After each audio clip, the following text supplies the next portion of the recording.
Overlord Volume 4 Chapter 1. Chapter 1, Departure. Part 1. The Azalesian mountain range lay between the Baharuth Empire and the Riesti's kingdom. Its southern foothills were surrounded by a sprawling forest, the Great Forests of Tob, and there was a huge lake at its northern edge. This lake was over 20 square kilometers in size, and resembled an inverted gourd. It was divided into the upper lake and the lower lake. The upper lake was very deep, and was home to larger creatures, while the lower lake was where the smaller creatures lived. The southern end of the lower lake was surrounded by wetlands, and countless structures had been erected in this large, marshy region. Each of these houses was built in the marsh and supported by about 10 stilts each. Among the many stilt houses, one of them had its doors open, its owner revealed to all under the golden rays of the sun. He was a member of the demi-human race known as lizard men. Lizardmen resembled a cross between humans and reptiles. To be precise, lizard men had human-like hands and feet and were essentially bipedal lizards, although their heads bore no resemblance to those of humans at all. As demi-humans, along with such races as goblins and ogres, they were easily dismissed as savages, due to a lack of technology and the way of life which subsequently resulted. However, they still had a civilization of their own, though it was not very advanced. Mature male lizard men averaged around 190 centimeters tall and weighed over 100 kilograms. Their body mass was not composed of fat, but of bulging muscles, which contributed to an impressive and imposing physique. Reptilian tails sprouted from their waists, which they used to maintain their balance. Their feet were large with webbed toes, optimized for movement in water and marshlands. Therefore, they were not as adept at overland movement, but it did not pose a problem for them given their living environment. Their bodies were covered in scales, whose colors ranged from a dirty-looking green to gray to black. Instead of lizard-like skin, they had tough hides which resembled those of crocodiles, which protected better than lower-end human armor. They had 5-fingered hands, like those of humans, and each finger was tipped with a short claw. The weapons they used were quite primitive, because they had never had the chance to mine and refine ores for armaments. Thus, their most commonly used weapons were spears made from the fangs and claws of monsters, as well as stone-headed clubs. The blinding sun hung high in the azure sky, with only a few ephemeral clouds to interrupt the endless expanse of blue. The weather was very good, and one could clearly see the towering peaks in the distance. This lizardman had a broad field of vision, and he could see the blazing sun above even without turning his head. Zayusu Shasha glanced downward briefly, and then descended the stairs at a steady pace. Zayusu clutched at the brand on his black-scaled chest. That brand represented his position in the tribe. Lizardman tribes were a strictly ordered society, and the highest authority among them was the tribe's chief. The position was not hereditary. It was awarded to the strongest person within the tribe. Every year, they would conduct a ceremony to select a new tribal chief. In addition, there was a council of elders who would advise the chief, composed of the eldest members of the community. Below them were the warrior lizard men, the regular lizard men, the lizard women, and the juvenile lizard men. Together they comprised lizardman society. Of course, there were some lizard men who stood outside this hierarchy. First, there were the priests, more of druids, actually, who predicted upcoming danger by forecasting the weather or aiding the tribe with curative magic.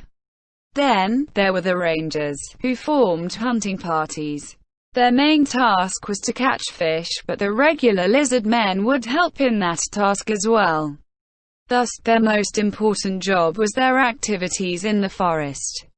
Lizard men were omnivorous, but their main diet was a kind of fish which was around 80 centimeters long, and they disliked vegetables and fruits.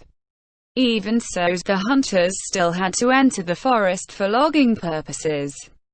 The land was not safe for lizard men. Thus specialists were needed when they went to fell trees. While they could move as they pleased and make their own decisions, they were ultimately subject to the tribal chief's authority.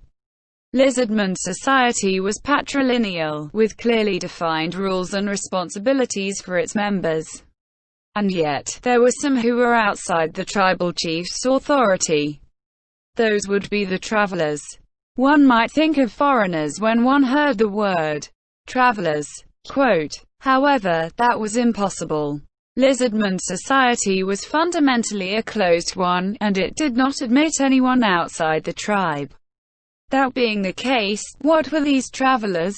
They were lizard men who wanted to explore the world. Fundamentally speaking, lizard men would not leave their birthplaces unless it was a matter of life and death, for instance, when prey had run out or a similarly dire emergency. Still, there were a rare few lizard men who thirsted for the chance to see the outside world. When a traveler decided to leave his tribe, he would receive a special brand upon his chest. It represented his departure from the tribe and its authority. Often, those who left to travel the outside world did not return. Sometimes they died far from their homes, sometimes they found a place to stay in the wide new world they had discovered, and so on. However, a rare few did come home after taking their fill of the world. Those travelers who returned to their hometowns were highly acclaimed for the knowledge of the outside world which they brought back with them.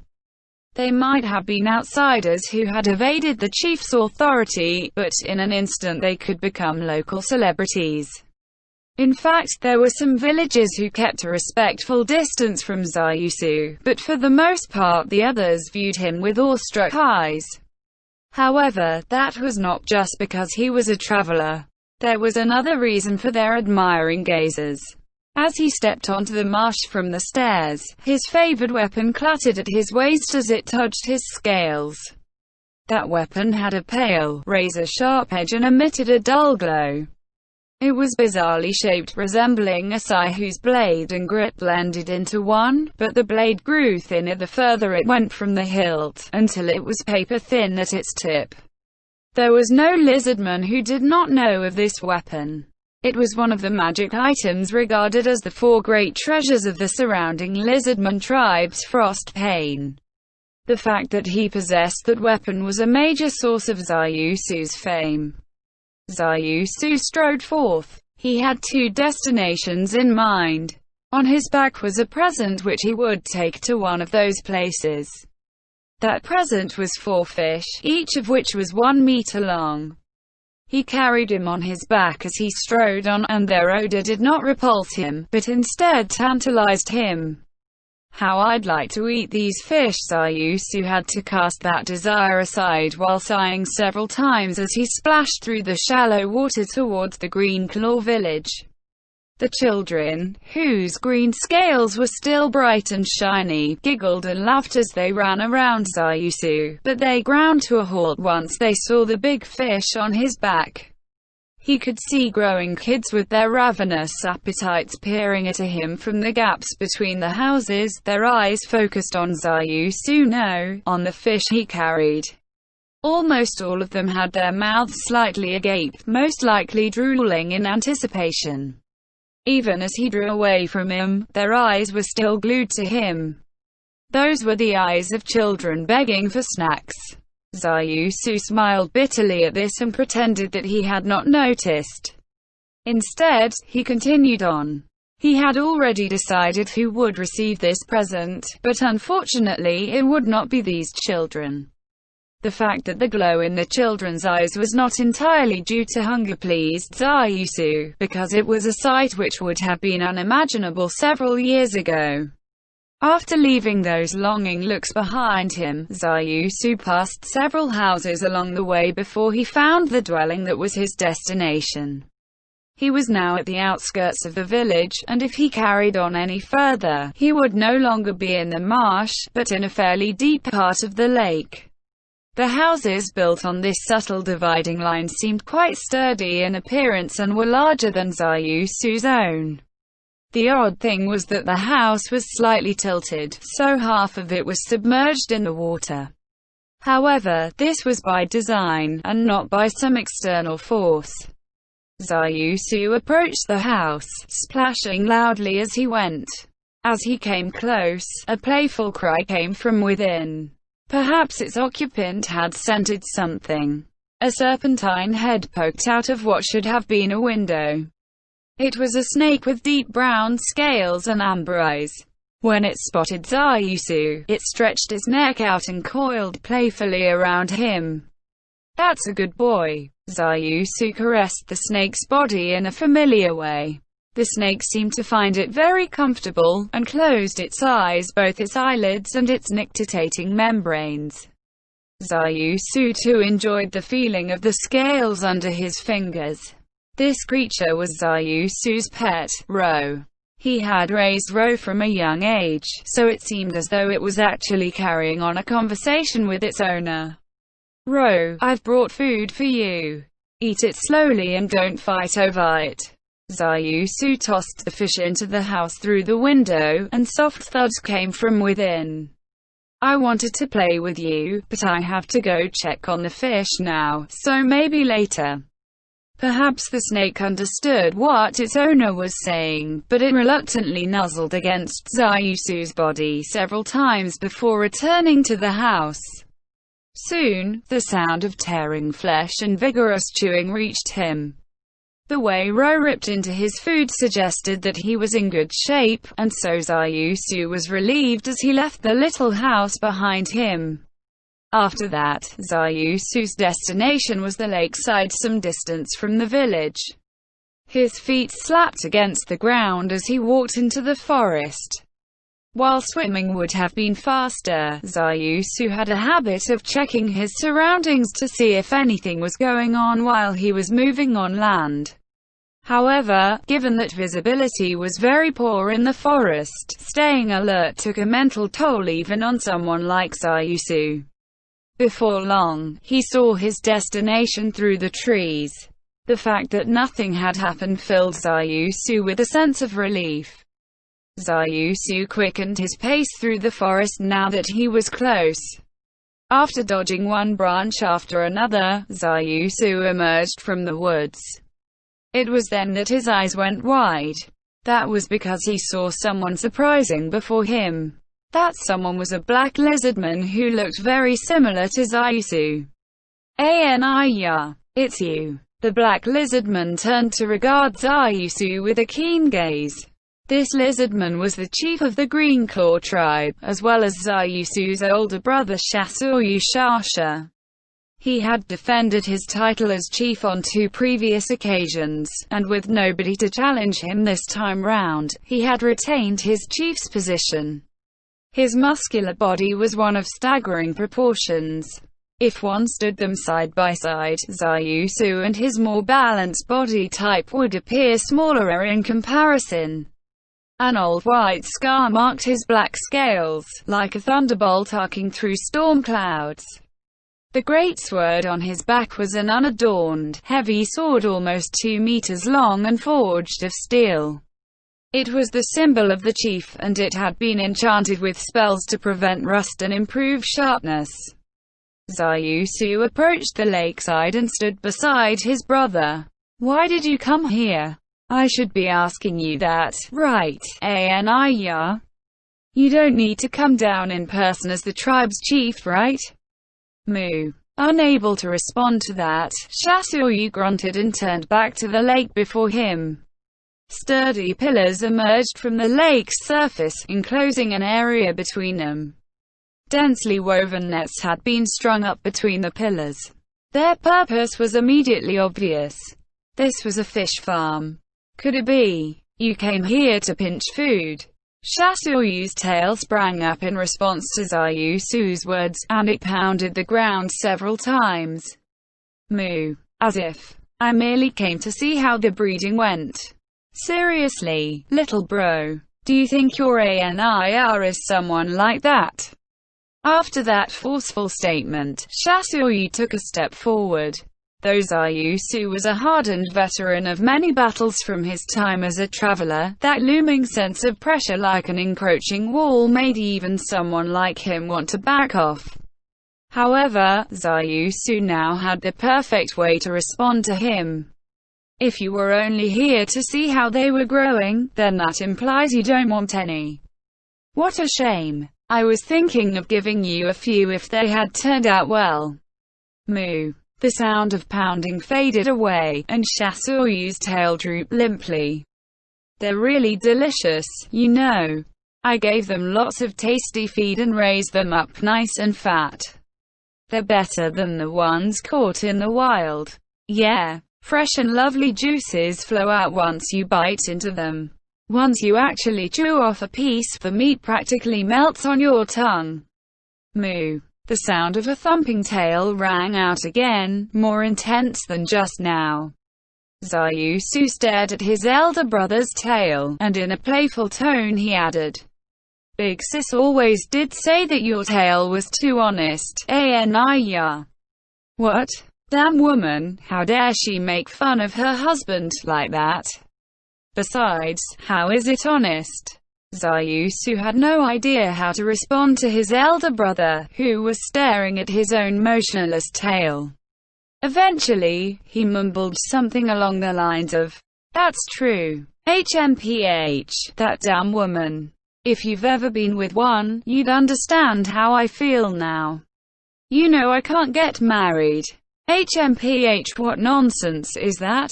You mean that brand? Who gives a damn about those elders, anyway? Not a single female in this village would reject you if you went after them. Even if she had a tail that was out of this world." The tails of lizard men were used to store nutrients. Thus, a thick tail was very appealing to members of the opposite sex. Zayusu would have preferred large-tailed females in his youth, but after growing up and seeing the world, he chose to avoid them as much as possible. Given the current state of the village, I'm not into females with thick tails. If I had to go by tails, I'd rather have one with a slimmer tail. Personally, I think someone like Big Sis would be alright. Well, you would think that way, given your personality. But honestly, you shouldn't bed females like that. You might get hurt. Ha, you should go learn how bad marriage is as well. It's unfair that I'm the only one who has to go through such suffering. Oi oi oi, ya. If you're not careful, Big Sis will find out about this. Moo. See? That's part of why marriage is bad. People like you can threaten me, someone who's your big brother and your chief. Cheerful laughter pealed out over the quiet lake. After Shasuoyu calmed down from his mirth, he studied the fish farm before him once more. As a complex mix of emotions played through his heart, he murmured in awe, "Still, you've really done some outstanding work here with this." Sensing his older brother's loss for words, the younger brother gave him a helping hand. "The fish farm? Yes, that's it. Nobody's done this before in our tribe, and now everyone knows that raising fish is a workable plan. If this keeps up, a lot of people will begin imitating us in envy. That's all thanks to you, ya. I know you've been selling the idea to everyone. Zayusu, what good would it do to just spread the word? It'd be nothing more than idle chatter. What really counted was your hard work in breeding all those delicious fish from this farm." Of course, he had failed many times when he had first begun setting up the fish farm. After all, it was merely an idea he had after being inspired by what he had seen and heard of in his travels. Even the surrounding net had broken down countless times, and it had taken a full year of trial and error before he could build a functioning fish farm. And yet, things had not ended there. The fish had to be tended, and they had to be fed. He had tossed in all sorts of feed to see which would be most effective, and as a result, he had killed all the fish in the farm more than once. There had even been cases where monsters had broken down the net penning in the fish, sending him back to square one. People had pointed and whispered behind his back about how he was using caught fish as toys, and some had even gone and called him an idiot to his face. However, his hard work had now borne fruit. Large fish swam placidly beneath the surface of the lake. They were bigger than fish caught in the wild. No lizardman would believe that they had been raised from fry. Well, nobody except for Zayusu's elder brother and his sister-in-law. You did good, Zayusu. Shasuryu murmured his praise as he looked on the same scenery as his younger brother. His voice contained undertones of various emotions blending together. It's all thanks to you, Aniya. His younger brother's reply was colored with similar complexity. Moo, what did I do? Indeed, his brother Shasuryu had not done anything to help. However, that was only in reference to taking direct action. Whenever anything had happened to the fish, a priest would immediately show up. Many people had come to help him collect materials to weave the nets. And when the tribesmen brought fish back to share, they would give him the healthiest fish. Meanwhile, the hunters had delivered fruits for use as feed. All of these helpers adamantly refused to reveal the identity of the person who had sent them. But no matter how stupid Zayusu was, he could tell you who had asked them to give him a hand, as well as the fact that said person did not wish to make his identity known. That was because a tribal chief helping someone who had separated himself from the tribe was very inappropriate. Aniya, when the fish get bigger, I'll make sure you're first in line to get one. Oh, I'll look forward to that. Shasuryu turned to walk away, and then he quietly said, I'm sorry. What are you saying, Aniya? After all, you did nothing wrong. He did not know if Shasuryu had heard those words. All Zayusu could do was watch silently as his elder brother left walking along the lake's shore. After inspecting the conditions at the fish farm, Zayusu returned to the village. Then, a strange hunch made him suddenly look to the sky. There was nothing unusual there. The only thing he could see in the clear blue sky were the cloud-wreathed peaks to the north. In other words, the scenery was perfectly normal. There was nothing unusual there. Just as he wondered if he might be imaging things, he noticed a strange cloud in the sky. At the same time, thick clouds which blotted out the sun suddenly appeared over the center of the village. They were so dense and widespread that they plunged the entire village into darkness. Shocked, everyone looked to the sky. The priests had said that today would be sunny. Their weather predictions were quite accurate, being that they were based on magic and knowledge gained over long years of experience. Thus, it was quite a surprise that their weather forecast had turned out wrong. However, the strange thing was that there were no clouds in the sky except in the air directly above the village. It was as though someone had summoned those clouds into being there. This strange scene continued to play out.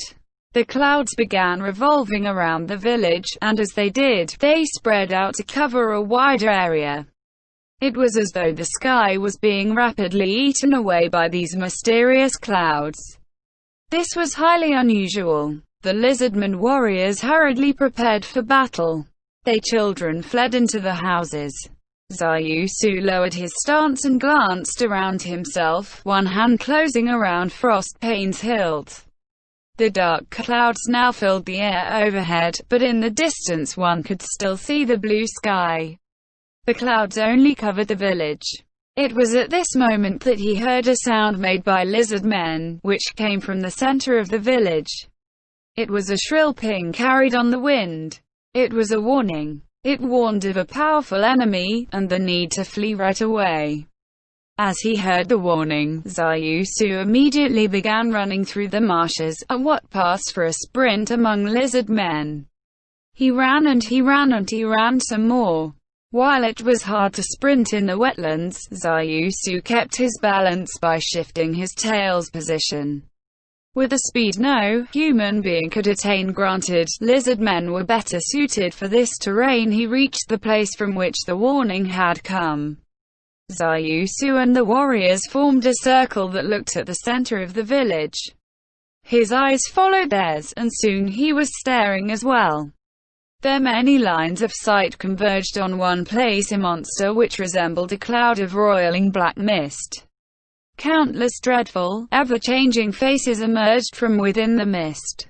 The faces belonged to many races and species, but the one thing they all had in common was the fact that they all bore agonized expressions.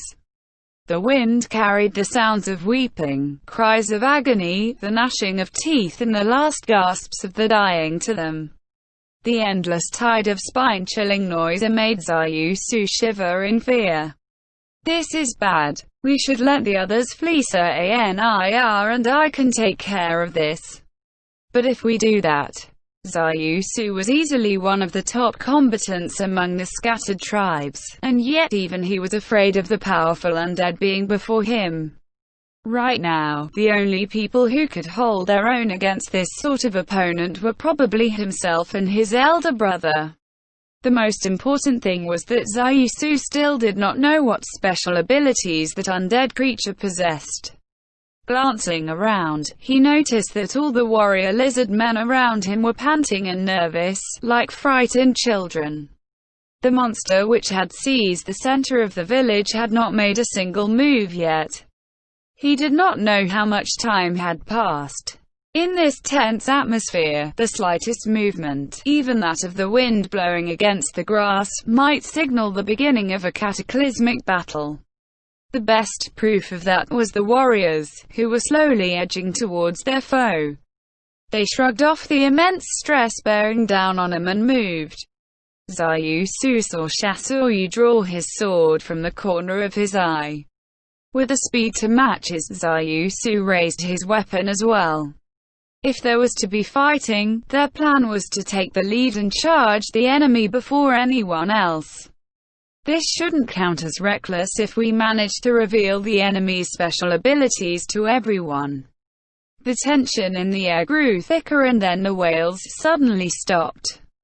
The monster spoke with the voices of many, blended together into one.